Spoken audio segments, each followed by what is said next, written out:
Ini masukan juga nih bagi Pak Prabowo kali ya gitu. Tidak usah terlalu menanggapi Anies lah. Gitu. Anies maksudnya terlalu intrusif ya gitu kan. Ini teman-teman di belakang juga senyum-senyum nih. Iya, kan betul dia terlalu intrusif sekali, dia mengganggu.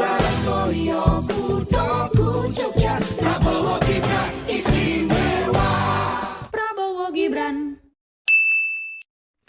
Halo Sobat Genis, selamat datang di Genis Podcast. Podcast dari generasi muda untuk Prabowo Gibran. Nah, di episode perdana kali ini kita akan berdiskusi, ngobrol-ngobrol santai tentang tema politik, keamanan, pertahanan, hubungan internasional dan geopolitik. Nah, tema ini sesuai dengan tema dari debat capres yang diselenggarakan tadi malam. Nah, untuk membahas tema tersebut, ngobrol santai tentang tema tersebut, saya sudah mengundang Bapak Ruli Inayah Ramadan. Beliau adalah seorang ilmuwan hubungan internasional, dosen hubungan internasional, sekaligus pengamat politik nasional. Selamat siang Pak Ruli. Selamat siang. Sehat Pak? Alhamdulillah sehat-sehat. Kok tegang banget ini Pak? Enggak tegang, biasa aja. Tegang. Pak, kita bakal ngobrol-ngobrol santai nih Pak tentang beberapa tema tadi. Kebetulan tadi malam kita nonton nih debat capres dalam tema HI, pertahanan, keamanan, geopolitik. Bapak nonton nggak tadi malam? Ya nonton sedikit, tapi karena saya sibuk, jadi saya nonton ininya aja, ringkasannya aja. Ringkasan ya, di YouTube Ya, banyak ya? Betul, banyak Nah, sekali. Pak, di episode ini kita bakal ngulik-ngulik nih Pak tentang gagasan yang disampaikan oleh Pak Prabowo dalam debat capres tadi malam. Siap. Oke, asiknya kita mulai dari mana nih? Landasan filosofis dulu. Silakan, boleh. Boleh ya. Nah, tadi malam nih Pak, ketika saya nonton nih, ketika penyampaian pertama Pak Prabowo ya, ketika Pak Prabowo menyampaikan visinya soal hubungan internasional, pertahanan, keamanan dan lain-lain, Pak Prabowo mengungkapkan landasan filosofisnya soal kembali kepada Undang-Undang 1945, di mana beliau ngomong dalam undang-undang tersebut diucapkan bahwa melindungi segenap bangsa dan tumpah darah Indonesia sebagai landasan mengenai konsep kepentingan nasional dan pertahanan yang akan beliau jabarkan. Menurut Pak Ruli gimana tuh? Landasan filosofis balik ke Undang-Undang 1945 nih. Ya, menurut saya apa yang diucapkan oleh atau disampaikan oleh Pak Prabowo itu sudah on the track ya, karena memang apapun politik luar negeri, penyelenggaraannya dan lain-lain itu harus mengikuti landasan ideal dan landasan konstitusional negara. Oke, Undang-Undang Dasar 45 dan Pancasila. Oke. Dan Pak Prabowo itu kan sudah sangat dengan tegas sekali bahwa rule-nya gitu kan ya, atau ruhnya politik luar negeri ada dalam Undang-Undang Dasar 45 tentang bagaimana kemandirian, tentang bagaimana kita tidak suka dengan namanya penjajah gitu. Dan berkali-kali Pak Prabowo itu kan bicara tentang kita tidak boleh di bawah bangsa lain, kita tidak boleh diinjak-injak bangsa Saya rasa lain. Pak Prabowo ini tegas sekali dalam hal itu Pak ya. Ya, dan menurut saya ini tidak ada yang berubah dari Pak Prabowo ya, dalam artian ini menunjukkan konsistensi Pak Prabowo gitu kan ya. Sebagai seorang negarawan ini. Ya, beliau sebagai seorang negarawan gitu kan ya. Dan pemikirannya ini konsisten dengan yang tahun 2019. Oke. Itu kan hal yang saya suka dari Pak Prabowo dulu adalah visinya tentang bagaimana Indonesia harus menjadi negara yang mandiri, gitu kan ya. Dan bagi saya, karena saya di HI gitu kan, kalau saya lihat dalam sudut pandang strukturalisme lah misalnya gitu kan. Dan apa yang dilakukan Pak Prabowo itu menegaskan bahwa Indonesia memang harus berdiri di atas kaki sendiri, gitu kan. Indonesia tidak boleh kompromi dengan namanya penjajah. Oleh karena itu jelas, dan itu berkali-kali diucapkan oleh beliau. Pendekatan beliau itu kan lebih pada high politik ya. High politik. Iya, high politik. Bukan berarti yang low politik tidak ada, tapi dia memang betul-betul menegaskan pada pendekatannya adalah high politik. Nah, karena saya juga saya penganut realism ya, seperti itu. Jadi secara pribadi gitu kan ya, karena saya seorang penganut realisme gitu kan, dan saya sedikit senang dengan yang bersifat strukturalisme gitu kan ya, atau kalau orang bilang zaman sekarang itu globalis gitu. Globalis. Gitu kan. Saya suka visi itu. Ya, realisme menegaskan kalau tidak ingin diinjak-injak oleh negara lain, kalau tidak ingin dijajah, kalau ingin ditakuti oleh negara lain, maka kembangkan infrastruktur militer, kembangkan ekonomi, kan seperti itu. Dan juga Pak Prabowo bukan negara yang anti kerjasama gitu kan. Cuman kerjasama itu tetap kohesi hubungan dengan negara-negara lain itu tetap harus dibangun. Cuman gitu kan. Di antara kerjasama yang penting itu, yang penting lagi adalah menegaskan bahwa negara kita adalah negara mandiri. Karena percuma bicara tentang memajukan kepentingan nasional, tetapi kemudian instrumen untuk menjaga dan meraih itu, gitu kan, itu tidak ada. Makanya kan saya senang sekali dengan high politic approach-nya Pak Prabowo itu ya. Betul. Jadi saya melihat dalam beberapa kalimat yang saya rasa cukup sederhana, tapi meaningnya dalam Pak ya. Maknanya dalam ya. Betul. Dan sekaligus kayak menegaskan bahwa beliau sosok negarawan sejati gitu nggak sih Pak? Iya, menurut saya sudah waktunya ya orang seperti Pak Prabowo itu gagasan-gagasan kuatnya tentang kemandirian itu ditamakan. Seperti itu ya. Dan saya ingat Bung Karno gitu kan. Bung Karno selalu menegaskan bahwa kita harus memiliki kemandirian. Betul. Gitu kan. Kita harus di atas negara lain, bukan kita yang di bawah negara lain. Dan itu hanya bisa dilakukan dengan meningkatkan sektor pertahanan, sektor ekonomi. Dan juga tetap mengutamakan yang namanya kerjasama. Berarti gitu ya. Kayaknya sebenarnya yang lebih mirip dengan Bung Karno adalah Pak Prabowo. Iya, Pak Prabowo ini lebih mewakili, betul, lebih merepresentasi daripada ide-ide independensi daripada Bung Karno gitu ya. Seperti itu. Jadi menurut saya baguslah aspek strukturalismenya dapat, secara pribadi gitu, aspek realisnya dapat gitu kan. Ya walaupun kerjasama itu ada gitu kan, itu kan lebih liberal, tapi kan kerjasama yang dimaksud di sini tetap kerjasama membangun hubungan yang baik dengan negara lain, bertetangga yang baik, gitu kan. Nah, itu yang jarang sekarang nih. Betul, bertetangga yang baik. Menurut saya visi yang paling bagus untuk dikembangkan oleh Pak Prabowo adalah visi good neighborhood paling ya, mungkin seperti itu ya kalau dalam bahasa Inggrisnya ya. Nah kalau Pak SBY dulu itu kan lebih pada dynamic equilibrium atau zamannya itu ya. Pak Marty ya, kalau nggak salah. Pak Marty Natalegawa itu kan lebih dynamic equilibrium. Kemudian kalau Pak SBY sendiri adalah thousand friends and zero enemy. Jadi thousand friends. Jadi ada kemiripan dengan seperti itu. Cuman ya yang ditekankan di sini adalah kemandirian tadi, gitu kan. Seperti itu. Saya senang tuh ketika beliau menyampaikan itu dengan kalimat-kalimat yang tegas gitu, artinya tidak perlu panjang lebar tapi tegas dia. Betul. Highlightnya tadi ya, bertetangga yang baik tapi tetap mandiri. Tetap mandiri. Tetap berdaulat. Seperti sekarang kadang bertetangga susah Pak ya. Iya. Banyak tetangga julid ya. Banyak tetangga yang sirik ya sekarang. Banyak tetangga yang menjadi ancaman sekarang ya. Nah, untuk menghindari ancaman, untuk menghindari kesirikan tetangga itu kan, kita kan harus membuild up diri kita sendiri. Betul. Itu kuncinya. Oke. Kemudian panelis kemudian menanyakan nih Pak ke paslon ya, dalam hal ini Pak Prabowo, mengenai aspek pertahanan nih. Yang ditanyakan pertama kali subtema pertahanan. Ketika ditanya bagaimana akses teknologi dan pengembangannya gitu.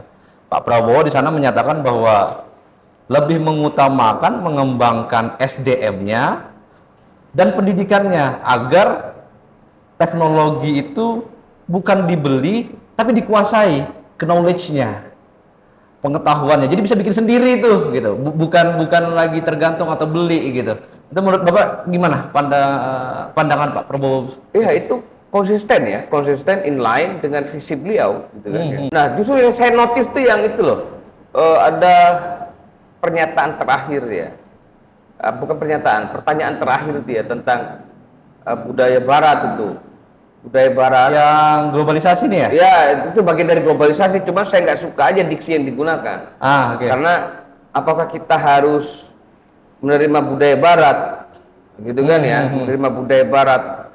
Lah menurut saya itu bukan globalisasi kalau menerima budaya Barat, tapi westernisasi. Nah, kenapa saya kaitkan hal tersebut dengan pertanyaan barusan ini? Ini terkait dengan, jadi bagaimana kita mengembangkan sendiri teknologi, tetapi tetap harus belajarkan dari negara lain gitu kan. Ya, saya sih percaya dengan ATM ya. Apa itu, atau Pak? ATM lah gitu. Apa itu kan. ATM? Amati, tiru, modifikasi kan Oh, gitu. okay. China itu suksesnya karena dia mampu menjadi seperti itu.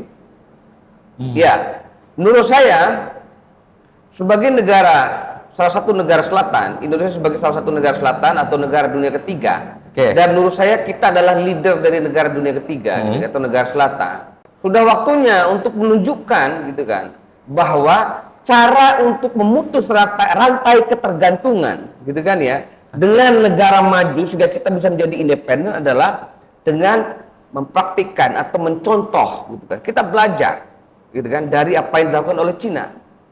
Gitu kan. Misalnya Jadi gitu ya. Iya, misalnya seperti itu. Jadi misalnya betul kata Pak Prabowo, saya sepakat itu. SDM-nya ditingkatkan dulu. Baru kemudian kita bikin sendiri. Gitu kan. Kita bikin sendiri gitu kan. Bahkan bukan tidak mungkin kita meniru produk-produk dari lain, tapi kan kita kembangkan lagi gitu kan. Kita kembangkan lagi ya sehingga kita tidak akan pernah mengekor gitu kan ya. Kita tidak akan pernah ketergantungan dengan produk-produk dari negara maju. Kita bisa menciptakan produksi sendiri. Hari inilah terutama COVID lah gitu kan. COVID misalnya. COVID itu kan sudah menunjukkan betapa kita ingin mandiri, gitu kan ya.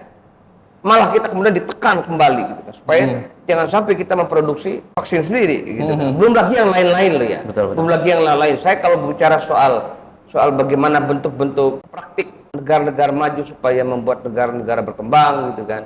Negara-negara dunia ketiga dan negara-negara atau negara-negara selatan ya, supaya ketergantungan terus itu, wah. Saya suka itu kan dengan kajian-kajian seperti itu ya, karena memang saya tidak setuju gitu dengan praktek-praktek yang dilakukan oleh negara maju itu. Berapa yang dikatakan Pak Prabowo itu berarti visi dari Pak Prabowo untuk mengembangkan SDM lalu menguasai knowledge-nya itu possible dilakukan oleh kita sangat di masa yang possible datang. sekali gitu kan. Justru yang makanya saya bilang tadi, teknologi yang kita tiru dari luar itu adalah teknologinya, etos kerjanya, bukan budayanya. Budaya tetap budaya lokal dong gitu. Tetap lokal wisdom, budayanya orang Indonesia gitu kan ya, ciri khas keberagamannya orang Indonesia, semangatnya orang Indonesia, seperti itu.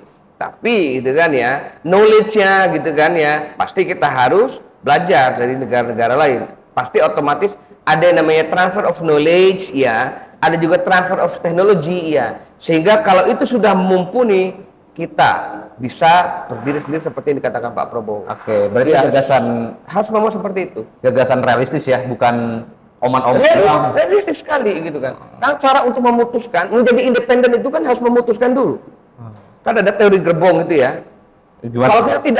Kalau kita tidak bisa membuat lokomotif sendiri, gitu kan ya, maka selamanya kita akan mengikuti kepala kereta yang ada itu, lokomotif itu. Kita akan berada terus. Oke, mungkin kepalanya atau lokomotifnya sudah sampai di Jakarta gitu kan. Tapi kan bagian telat nih belakangnya nih. Tetap mengekor terus nih. Iya. Kalau mau menyamakan diri dengan negara maju, maka bikin gerbongmu sendiri sehingga kita akan sama-sama bisa berangkat. Bahkan bukan tidak mungkin kita yang akan leading. Betul. Kita akan menjadi leader situ. Maka harus seperti itu. Jangan pernah bicara kemandirian, ya kan? Jangan pernah bicara tentang namanya independensi, tetapi kita tidak pernah mau membangun namanya sumber daya manusia dari dalam. Dan yang paling penting adalah selain sumber daya tadi ya, tetap budaya lokal gitu kan, ciri khas Indonesia itu yang paling penting. Bukan meniru budaya luar seperti yang katakan yang saya protes itu diksinya. Itu yang bikin soal itu sontoloyo itu kan. Nah ini menarik nih. Kemudian Pak Ruli tadi juga menyinggung selatan-selatan nih. Ini sebuah term yang saya rasa belum terlalu familiar ya di kalangan masyarakat, terutama anak muda. Selatan-selatan itu apa sih Pak? Selatan-selatan itu sebenarnya adalah hubungan gitu kan, atau kelompok negara gitu ya, kelompok negara yang diisi oleh negara-negara bekas penjajahan atau negara-negara postkolonial. Negara-negara Jadi ada di postkolonial. situ ada negara-negara Afrika, gitu kan. Ada Amerika Latin dan mostly Asia. Kenapa disebut selatan-selatan itu? Oh, posisinya di selatan gitu ya? Bukan, itu adalah terminologi saja. Itu terminologi. Jadi begini, terminologi itu kan banyak penggunaannya. Kalau dulu itu kan ada istilah negara dunia ketiga, Negara dunia ketiga. pertama gitu kan. Betul. Nah, ini lebih apa ya? Lebih cenderung menunjukkan bahwa ada disparitas yang sangat tinggi sekali, yang sangat kuat sekali gitu kan. Negara maju kita sebut sebagai negara dunia pertama, negara dunia ketiga adalah negara-negara berkembang. Nah, sehingga dicarikan eufemisme. Berkembang lagi muncul istilah negara maju dan negara berkembang. Gitu kan ya, atau development country dan least development countries gitu kayak gitu. Nah, terminologi ini pun masih menunjukkan adanya disparitas.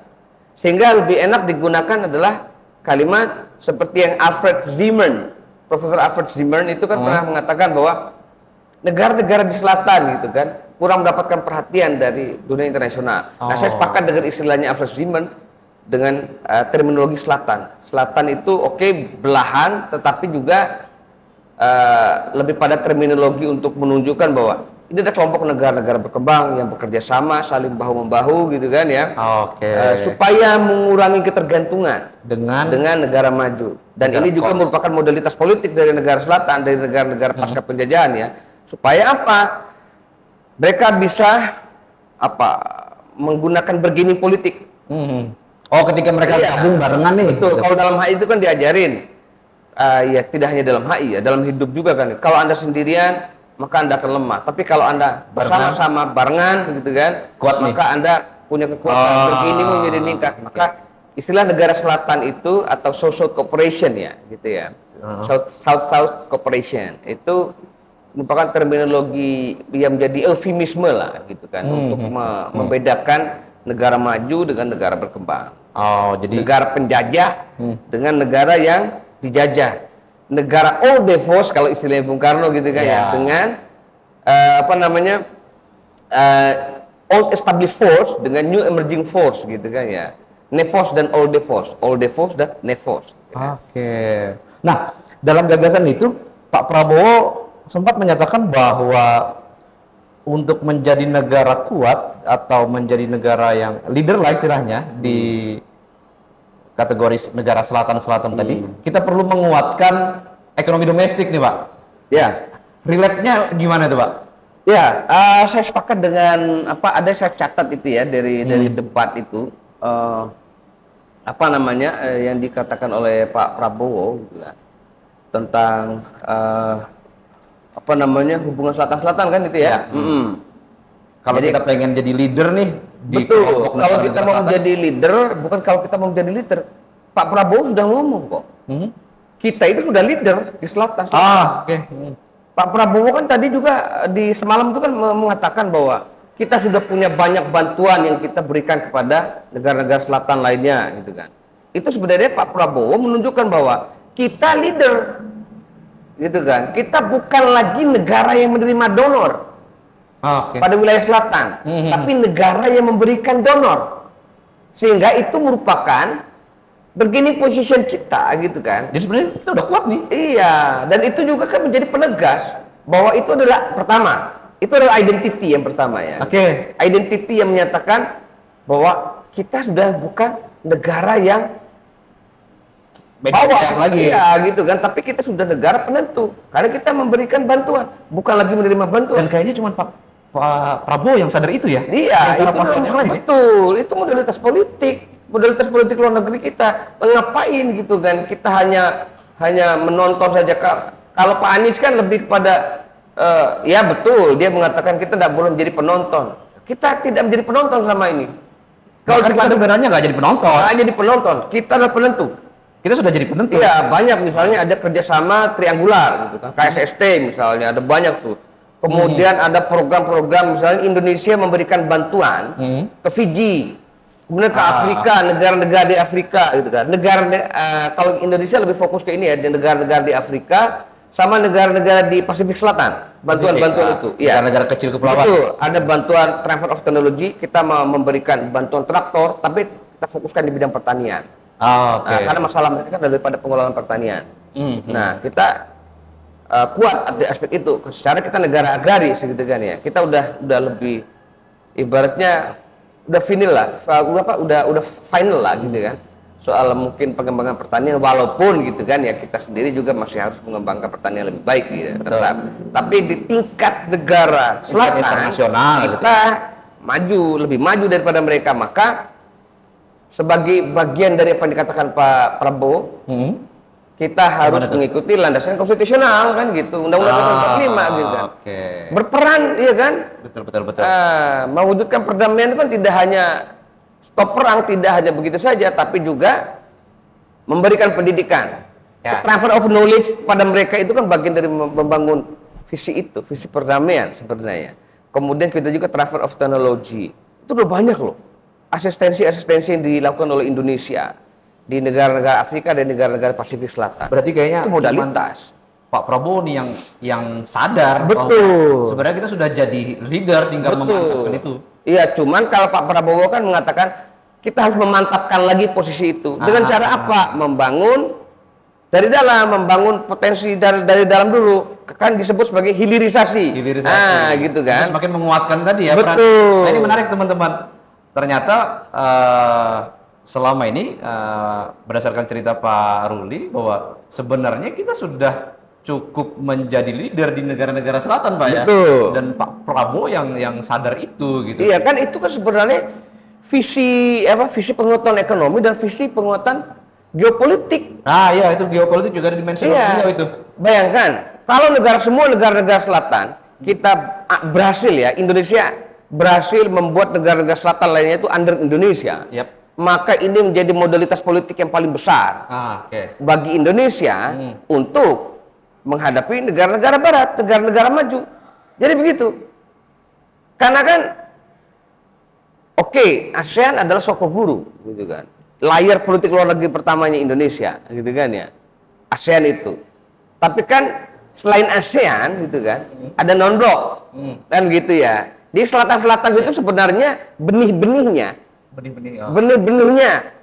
gitu kan, dan itu selama kita runut sejarahnya itu kita sudah jadi leader dari awal. Benihnya kapan? Waktu Konferensi Asia Afrika. KA, setelah KA kemudian ada non-blok gitu kan. Masuk Dasar Bandung. Iya, Dasar Bandung kan di KA itu kan gitu. Konferensi Asia Afrika. Jadi itu sudah menunjukkan bahwa kita selalu leading di sektor itu. Cuman masalahnya Pak Prabowo tadi kita harus perkuat lagi, memantapkan lagi. Betul, hilirisasi. Secara geopolitik kita menjadi punya modalitas yang lebih luas gitu kan. Secara penguatan ekonomi itu untuk kita sendiri juga gitu kan ya, seperti itu. Dan hal yang paling tidak disadari adalah bahwa selatan itu adalah potensi ekonomi yang lebih besar, pasar lebih besar. Kalau kita mampu merangkul negara-negara selatan semuanya dan kita leading, kita manfaatkan itu sebagai potensi pasar yang besar. Buat apa kita saling berebutan dengan negara-negara maju?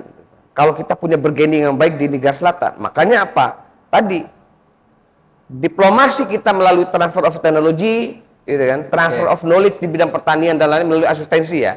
Asistensi itu sudah modalitas, cuman bagaimana caranya memperbesar hilirisasi kalau kata Pak Prabowo. Berarti selama ini pemerintah bekerja dengan baik, punya prestasi. Menurut saya, saya menggelitik begini, karena ada dalam debat tadi malam itu paslon 1, Pak Anies itu cenderung mengatakan bahwa kegiatan luar negeri itu jangan hanya rapat-rapat dan seremonial saja. Kan? Saya merasa ada arah kalimat itu mendiskreditkan apa yang sudah dilakukan pemerintah terdahulu, seakan-akan pemerintah terdahulu atau yang sedang berjalan ini itu ketika menghadiri acara-acara internasional, konferensi-konferensi itu hanya sekedar duduk dan penggembira saja begitu. Saya merasanya seperti itu. Gimana tuh Pak Ruli itu? Kalau menurut saya jadi begini. Itu caranya Pak Anies saja ya. Anies itu kan pintar mengelola emosinya orang. Bahkan Pak Prabowo saja sampai lupa harus menjelaskan visi misi karena menanggapi kritiknya Anies ya. Karena memang dia retorikanya bagus lah ya gitu kan. Kekuatannya Anies itu ada di retorikanya gitu kan. Seperti itu. Jadi sehingga Jadi sebenarnya bukan hanya seremoni. iya, dia selalu pintar memanage terminologi ya, istilah-istilah tertentu. Menurut saya sebagai orang HI gitu kan ya, ya walaupun kalau mau dikatakan maksimal, ya kita tidak tahu. Jangan kita ngomong maksimal dulu. Walaupun kita ngomong belum maksimal pun ya kita tidak tahu juga ukurannya apa dulu nih kan gitu. Tapi menurut saya pemerintah yang kemarin sudah bekerja sangat luar biasa. Menurut saya sih gitu kan. Udah cukup menunjukkan lah gitu kan bagaimana pemerintahan Indonesia di bawah Bu Retno itu menunjukkan banyak peran. Gini yang Pak Anies tidak tahu dalam perspektif HI itu ya. Hadir saja itu Hadir saja nih. ya hadir saja nih gitu. Pak Anies tidak tahu apa fungsinya, masalahnya. Tapi kalau di HI itu hadir saja merepresentasi diri saja itu sudah bagian dari branding. Ya. Ada dalam terminologi lain kalau kita ngikutin ini ya definisi negara core, negara periferi gitu kan ya. Betul. Nah, teorinya siapa itu Pak? Itu Louis Cantori dan Spiegel seperti. Nah, tapi ada perspektif di luar Louis Cantori dan Spiegel itu mengatakan bahwa salah satu cara untuk menjadi negara core gitu ya, memposisikan diri di wilayah core, terutama pada tingkat regional gitu. Salah satunya adalah dengan banyak terlibat aktif dalam berbagai forum internasional.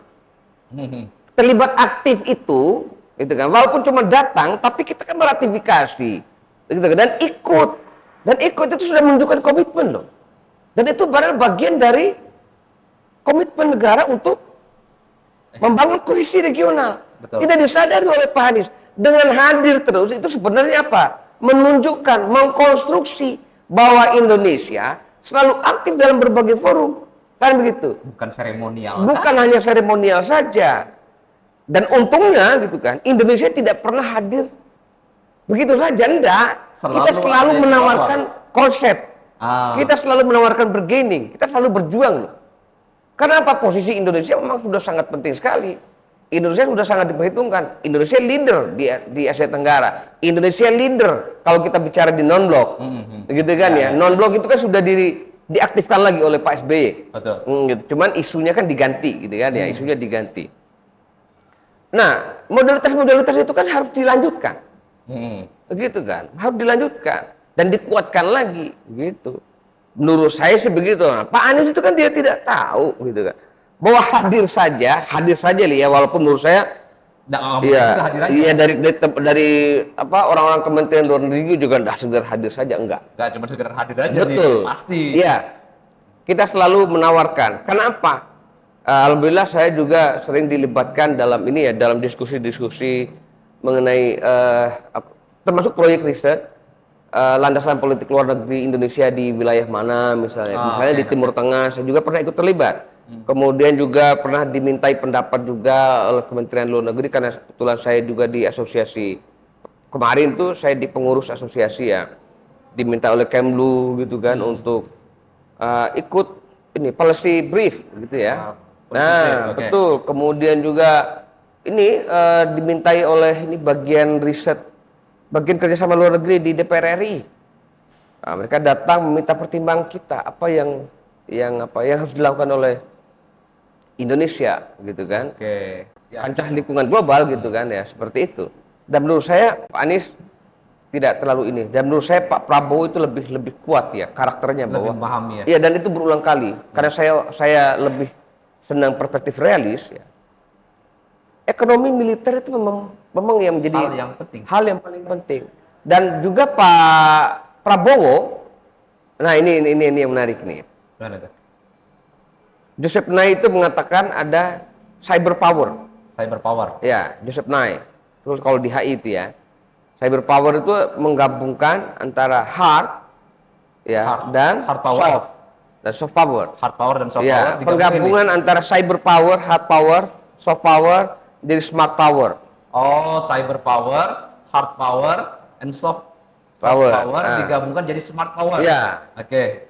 Pak Prabowo mengatakan kita harus membangun sumber daya cyber kita, kan beliau mengatakan begitu ya. Betul. Ya, kalau nggak salah di bagian apa itu, saya ada catat itu, membangun sumber daya manusia di bidang cyber, kan dia bilang gitu. Betul.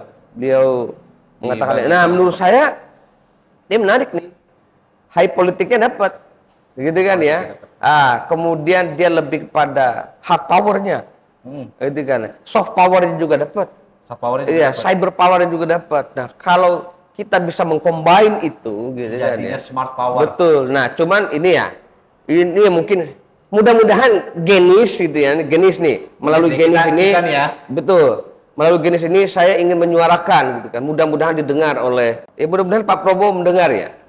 Harus ada pembentukan angkatan cyber. Angkatan cyber. Jadi ada tambah, ada angkatan darat, angkatan laut, angkatan udara, dan angkatan cyber. Keren nih, angkatan cyber nih. Iya, jangan sampai kita kalah dengan Singapura. Singapura itu sudah punya tentara cyber, sudah ada angkatan cybernya. Maka Indonesia juga harus segera. Dia tidak hanya membangun badan cyber ya, tapi cyber nasional. Iya, cyber itu bukan jadi badan cyber, harus jadi angkatan. Tentaranya tentara cyber. Isinya siapa? Genis. Gen Y dan Gen Z yang lebih suka bermain komputer, yang lebih suka berhadapan dengan namanya dunia cyber, mereka kerjanya di depan laptop, tidak perlu pakai seragam. Ya terserah sih, itu bisa berkembang ya. Apakah mereka harus pakai seragam loreng-loreng apa gimana gitu ya. Tapi ya namanya anak muda zaman sekarang harus dirangkul. Mereka sudah punya potensi, gitu kan. Bikin angkatan cyber. Angkatan cyber itu tugasnya hanya begini di laptop. Ketika ada serangan, mereka juga bisa melakukan memprotek itu gitu, defense. Juga bahkan bisa menjadi alat untuk offense. Kenapa tidak mungkin gitu kan? Betul. Ini teman-teman di belakang bisa semua nih. Ini banyak nih. Ini urusan anak-anak cyber nih. Siap nih. Siapa tahu bisa direkrut menjadi tentara cyber. Ya menurut saya harus ada pembentukan itu ya, tentara cyber Indonesia. Gitu ya. Selain 3 matra yang sudah ada itu, jadi ada matra cyber. Keren tuh Pak ya? Iya, menurut saya harus ada itu. jenderalnya sendiri tuh nanti. Betul. Gitu. Oke. Dalam banget sudah diskusi kita, tapi masih banyak nih yang kita ingin bahas. Ada beberapa tema lagi Pak. Kita geser sedikit ke politik luar negeri nih. Dalam tema spesifik tentang hutang luar negeri, yang katanya panelis bisa meningkatkan resiko intervensi asing. Waktu itu Pak Prabowo menjawab bahwa sebenarnya hutang luar negeri kita tidak dalam posisi yang berbahaya. Nilainya, hitung-hitungannya secara rasio dengan PDB kita masih salah satu yang terkecil, terendah di dunia. Bahkan Arab Saudi katanya sama Rusia, negara besar, masih di atas kita kata. Gimana kaitannya dengan hutang dan intervensi asing, Pak? Ya memang ya, banyak dari perspektif strukturalis itu sudah mengatakan bahwa salah satu cara negara-negara maju atau negara-negara agresor, ya, negara-negara hegemonik itu menghegemoni negara lain, menguasai negara lain, ya, itu salah satunya adalah melalui hutang. Melalui hutang luar negeri. Betul. Melalui hutang ini banyaklah. Saya rasa sejarah sudah menunjukkan ke kita gitu kan, bagaimana Bretton Woods system itu, itu menjadi menjadi sistem awal gitu kan, menjadi awal ya sistem yang kemudian mengizinkan gitu kan praktik-praktik seperti itu oleh negara maju kepada negara-negara berkembang. Nah kemudian juga bagaimana misalnya menjelang keruntuhan Orde Baru, itu kan Indonesia dipaksa untuk menghutang ke IMF dengan banyak sekali syarat di itu ya, LOI, Letter of Intent. Ya, Letter of Intent. Kemudian kita juga dipaksa untuk SAP ya, Structural Adjustment Program, program penyesuaian struktural untuk menyamakan kebijakan Indonesia, kebijakan ekonomi Indonesia dengan kebijakan dari negara pendonor yang majoriti dari negara-negara Amerika dan Eropa gitu kan, majoriti dari negara-negara maju lah. Dalam artian IMF itu kan di under mereka. Jadi benar nih bahwa sebenarnya hutang itu ada resiko intervensi. Betul, ada risiko intervensi. Sudah banyak negara-negara yang hancur oleh itu.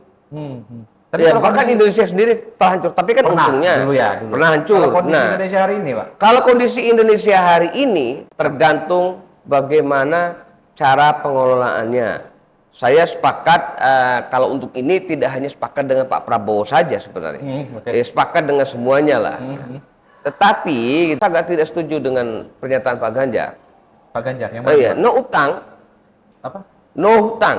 No hutang? Ya, tidak ada hutang untuk urusan pertahanan. Oke, menihilkan hutang itu Iya, maksudnya. iya, no hutang katanya gitu kan. Kalau menurut saya tidak ada negara yang tidak berhutang. Sama kayak hidup lah, mana ada kita bisa melepaskan dari hutang. Yang bermasalah itu adalah bagaimana cara kita mengelola keuangan untuk membayar hutang. Itu kan, dan mengelola model kerjasamanya. Makanya kata Pak Prabowo bolak-balik, investasi. Lebih baik investasi daripada hutang. Beda hutang dengan investasi loh ya. Gitu ya. Oke. Seperti itu. Dalam artian, ya saya sepakat juga dengan banyak dari tiga calon presiden itu mengatakan bahwa produktif ya. Hah? Hutang itu untuk sesuatu yang memang bermanfaat gitu ya. Ya betul, saya sepakat itu memang harus begitu ya. Ya terutama menghindari korupsi supaya apa? Supaya uang itu bisa digunakan untuk membayar hutang. Nah, dengerin tuh teman-teman tuh banyak yang Tapi pinjol juga ini ya, ada yang harus ditegaskan. Hutang negara yang kemudian digembor-gemborkan selama ini, itu kan tidak hanya hutang negara saja, pure hutang negara saja, tetapi juga ada hutang swasta. Hutang dari sektor swasta. Iya, hutang dari sektor swasta itu kan menambah hutangnya negara. Gitu kan. Berarti itu yang harus dikondisikan itu sebenarnya swastanya. Jangan banyak menghutang dong, tapi tariklah investasi. Berarti apa? Mengelola perusahaannya, gitu kan. Sehingga memiliki daya tarik yang baik sehingga para investor mau.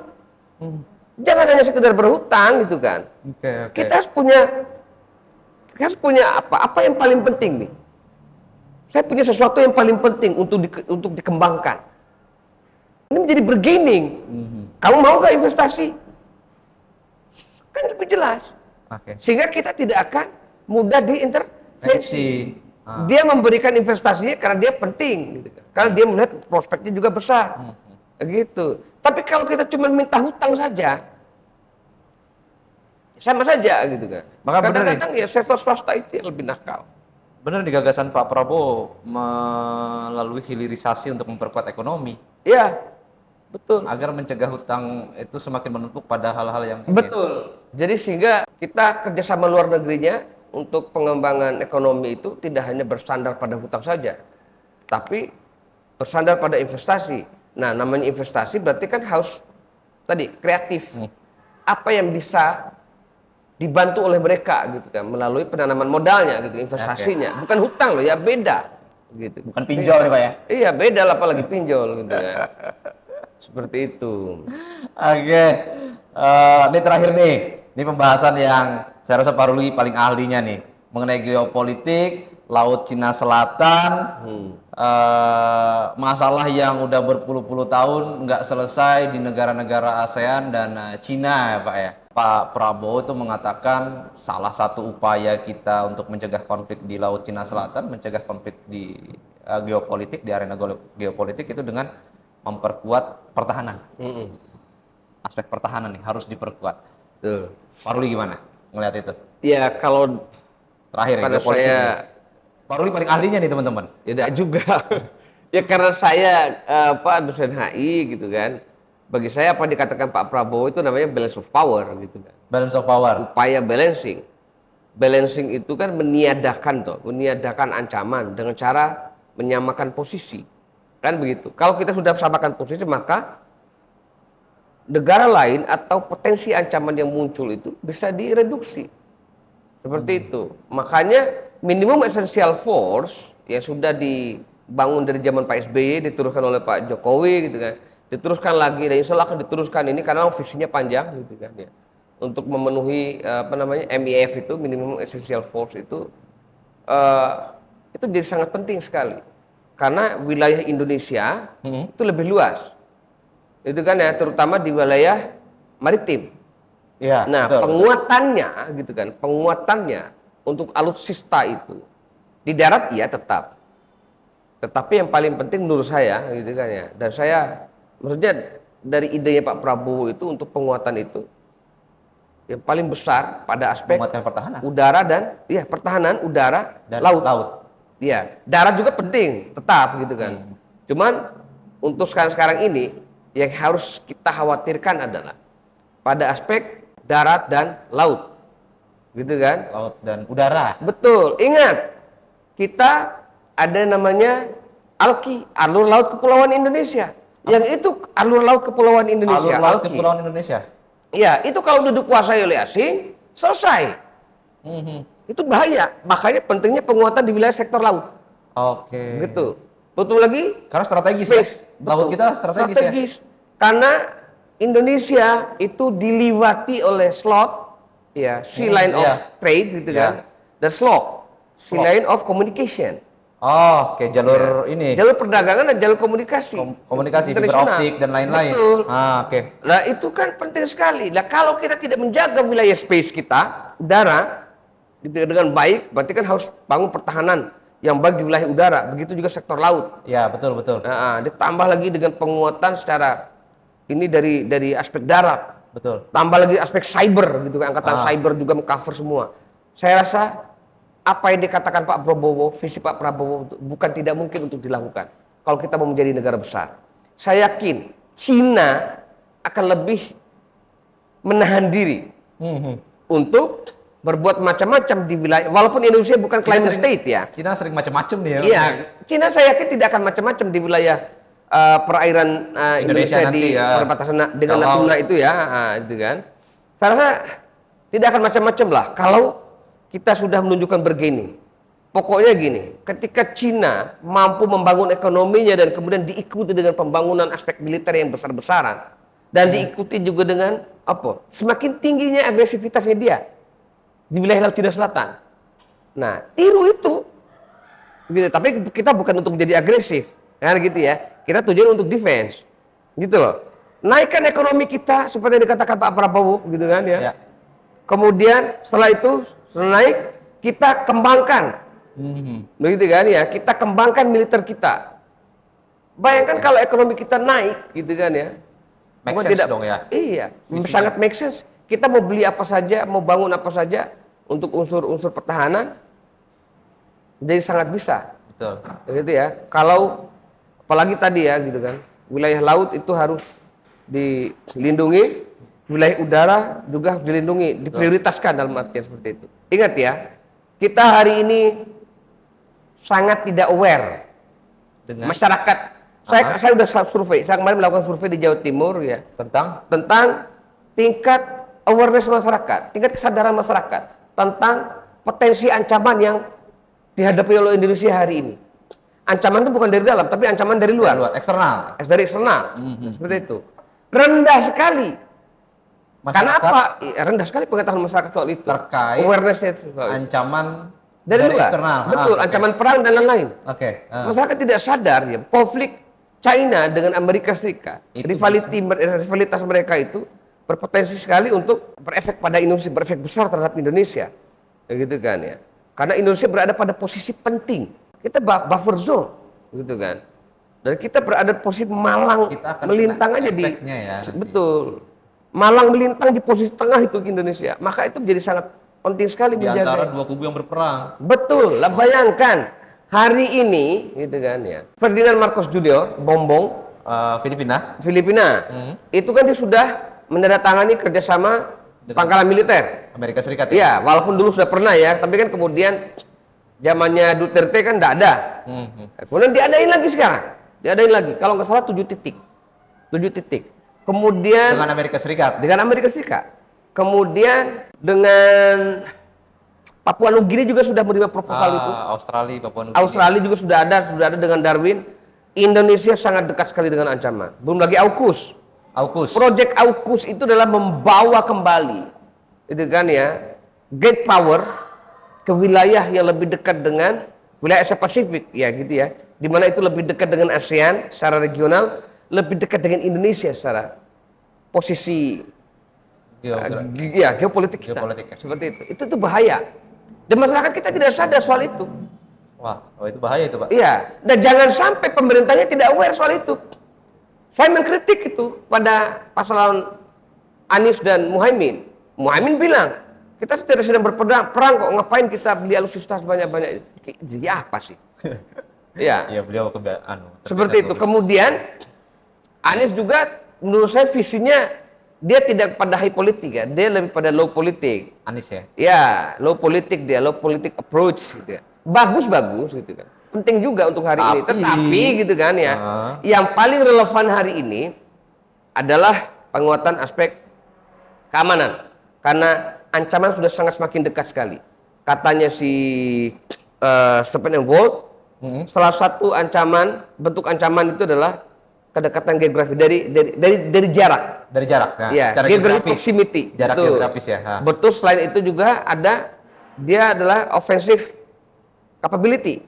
Oke. Jelas, Amerika Serikat, China itu kan offensive capability. Punya kapabilitas. Iya. Aggressive intentionnya juga jelas, dia mau menguasai Asia Pasifik. Nah. Di mana Indonesia, Asia Tenggara gitu kan adalah include all in di dalamnya. Ya. Gitu kan. Dan lagi yang lain-lain itu sudah termasuk syarat ancaman. Terus ngapain kita kemudian meniadakan untuk memperbagus gitu kan alutsista kita. Saya sepakat dengan 100 bahkan 1000% saya sepakat dengan Pak Prabowo gitu ya. Pak Prabowo. Karena begini, politik luar negeri Indonesia dari zaman SBY itu kan, SBY memang tidak terlalu fokus pada aspek begitu. Karena apa? Itu yang saya kagumi dari SBY ya. SBY itu penguatannya adalah pada memperbaiki citra Indonesia. Makanya tidak mungkin lah SBY itu tentara, mantan tentara, purnawirawan gitu kan ya. Betul. Ahli strategik. Betul. Tidak mungkin untuk tidak tahu hal-hal seperti itu, tapi kan direm. Karena apa yang paling penting adalah membangun image Indonesia sebagai negara demokrasi, negara yang tidak bermasalah dengan HAM. Supaya apa? Melepaskan embargo. Dan akhirnya kan betul, embargo udah. Jika waktu itu kita di embargo ya. Betul. Penting sekali, maka penguatannya demokrasi. Saat itu. Betul. Kemudian pada zaman Jokowi gitu kan, zaman Jokowi penguatannya adalah ekonomi ke dalam, pembangunan ke dalam.